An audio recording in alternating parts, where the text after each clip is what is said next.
Usa ka search and retrieval operation ang gipahigayon sa Lake Damon, Barangay Luay. Diin nahimutang sa Bukirang Bahin sa Toledo City. Human, usa ka batanong lalaki, may 14 ang pangidaron, lumulupyo sa Sitio Kimba, Barangay Kansohong, Talisay City ang nalumos niini.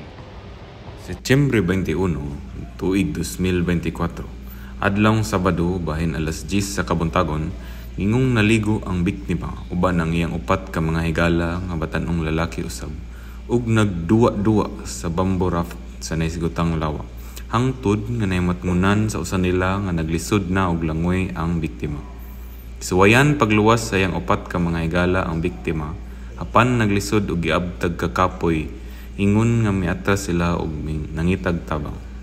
Ang mga lokal sa maong lugar misuway sa pagpangita sa biktima, apan wala na kini mahiagumi, hinungdan nga nagtawag sila og tabang sa mga otoridad.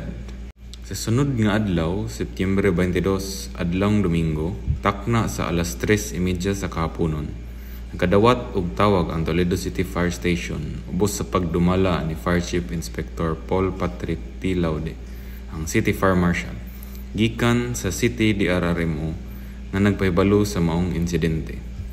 Dali-dali nga miresponde ang rescuers, dala ang mga rescue tools ug miabot sa lugar nga may 26 kilometro ang gilayon, ikan sa Central Fire Station, uban ang CDRRMO, PNP ug Philippine Coast Guard. Miresponde usab ang Lapu-Lapu City Fire District Marine Rescue Force ug miabot sa Lake Damon alas 6 sa kagabion.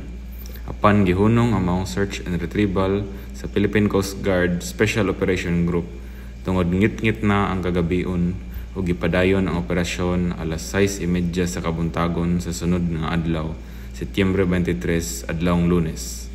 Gipahigayon ang surface and underwater search sa maong lugar, apan gihunong pag-usab ang maong operasyon alas 3:15 sa hapon tungod na hurot na paggamit ang mga scuba tanks. Alas 6:14 sa buntag, Setyembre 24, nagkadawat ang Toledo City Fire Station og tawag nagpahibalo nga milutaw na ang patayng lawas sa biktima. Human niini, dali-dali na midulong ang rescuers sa Toledo City Fire Station, Lapu-Lapu MRF, CDRRMO ug Philippine Coast Guard sa lugar sa insidente ug gipahigayon ang retrieval operation sa patayng lawas. Nailhan sa usa sa mga higala sa biktima ang maong lawas tungod sa gisulob niini nga shorts. Gidala ang maong lawas sa punerarya ug nahuman ang operasyon alas 9 sa kabuntagon. Giawhag sa Bureau of Fire Protection nga magmaampingon kita sa atong mga laag ug magbinantayon kita sa usag-usa nato nga kauban aron malikayan ang ingon ani nga insidente. Alang sa BFP TV, madasigon alang sa kaluwasan sa publiko. Kini si FO1 Marbio Macapobre.